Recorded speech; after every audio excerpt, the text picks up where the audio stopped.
लडाइँ सकिएपछि एक सिपाहीले क्याप्टेनसँग भन्यो, सर, मेरो साथी युद्ध मैदानमा छटपटिरहेको छ, म उसलाई लिन जान्छु। क्याप्टेनले भने, के लिन जान्छस्, छोड्दे, यति बेलासम्म त्यो मरिसक्यो। क्याप्टेनको कुरा नसुनी ऊ साथी भइतिर जान्छ र केही समयपछि उक्त साथीको लास लिएर आउँछ। तब क्याप्टेनले भनेछ, मैले भनेको थिएँ ऊ मरिसक्यो भनेर।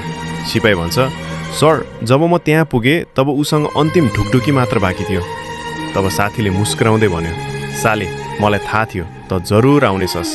यति भनेर मलाई अङ्गालो हाल्यो अनि प्राण त्याग्यो। सर, मैले मेरो साथीलाई बचाउन सकिनँ, तर मैले साथीलाई उसको अन्तिम घडीमा आफ्नो न्यानो अङ्गालो दिन पाएँ। अन्तिम पल, त्यो माथि यो बिरानो ठाउँमा उसको पनि आफ्नो भन्ने भावना दिलाउन पाएँ, साथीको विश्वास दिलाउन पाएँ, अन्तिम साससम्म साथ दिन पाएँ।